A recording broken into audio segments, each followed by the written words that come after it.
effet, nous avons commencé un nouveau projet sur les herbiers marins. Donc, en début de l'année, en février, et comme vous pouvez voir sur la photo, Reef Conservation a signé un engagement avec l'Union européenne dans le cadre de sa mission de la protection de la biodiversité et de la lutte contre le changement climatique. Et ça a été pour nous l'occasion d'officialiser le lancement du projet Herbie. C'est un projet qui va durer 5 ans et qui a débuté le 1er mai 2021. Il est financé par l'Union européenne à travers l'aide de la Commission européenne. Il sera réalisé en collaboration avec des experts locaux, régionaux et internationaux, notamment avec le Global Ocean Institute de l'Université maritime mondiale et l'Université de Södertörn, qui sont toutes les deux situées en Suède. Ce projet cherchera à renforcer la résilience face à l'érosion côtière en proposant des solutions qui sont basées sur la nature et notamment à travers la restauration des herbiers. Le projet vise également à identifier et évaluer les services écosystémiques qui sont rendus par les herbiers et en quoi ils peuvent être importants pour les habitants du littoral.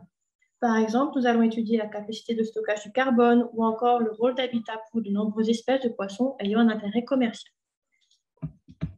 L'étude sera localisée dans différentes régions autour de l'île Maurice et ces régions ont été choisies en fonction de différents paramètres. Donc, tout d'abord, on va comparer des zones où les herbiers sont dits dégradés. Ce sont les points rouges sur la carte. C'est le cas, par exemple, pour Bellombre, Montchoisy ou Grand-Gaupe. Et des sites où les herbiers sont dits sains. Ce sont les points verts sur la carte. C'est le cas, par exemple, à Roche-Noire, Bain-Bœuf et au Morne. Nous avons également choisi des sites où on peut retrouver les différentes espèces d'herbiers qu'on a à Maurice, car on en a 5. Et bien sûr, sur des sites, on ne les retrouve pas forcément toutes les 5. On a aussi choisi des sites dont on a connaissance qu'il y a des problèmes d'érosion, puisque notre objectif a pour but de limiter ces impacts de l'érosion. C'est évidemment logique que l'on choisisse des sites où il y a des problèmes d'érosion, comme par exemple à Bellombre, Bain-Bœuf et Montchoisy. Alors, vous allez sûrement bientôt nous voir parce qu'on va aller dans ces différentes régions pour pouvoir organiser des réunions. Et aussi, on va commencer un questionnaire dont je vais vous parler à l'instant. Donc, en fait, on a commencé à élaborer un questionnaire afin d'obtenir la perception de la population et des acteurs locaux concernant d'abord l'importance des herbiers marins, mais aussi leur perception face à l'érosion. Donc, on a fait différents questionnaires selon les groupes qu'on a ciblés. Donc, on a ciblé par exemple la communauté côtière, les pêcheurs, les hôteliers et les opérateurs touristiques. Donc, ces questionnaires ils sont développés avec l'aide de nos experts suédois. Donc, on réalise régulièrement des Zooms afin de pouvoir discuter du contenu et de réaliser un questionnaire le plus complet et précis possible. Donc, bien sûr, comme pour les autres projets, n'hésitez pas à suivre l'évolution du projet sur la page Facebook et vous tenir informé. Alors maintenant, je vais passer sur le monitoring long terme.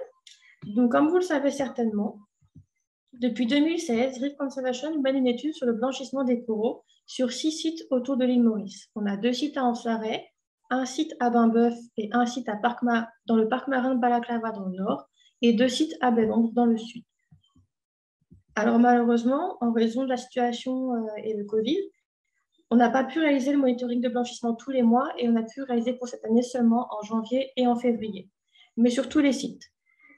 Alors, ce qui est positif, c'est que comparé aux autres années, le blanchissement était peu élevé. Donc, par exemple, en moyenne, on a observé 8% de colonies de corail dur qui étaient blanchies, alors qu'en comparaison, en 2019, sur le site de Bellombre, on avait plus de 79% des coraux durs qui étaient blanchis. Donc, c'est un bilan qui est pour l'instant assez positif. Donc, comme vous le savez, maintenant, les plages sont ouvertes et on a pu reprendre le monitoring.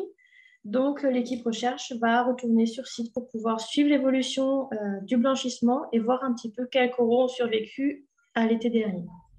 Merci à vous.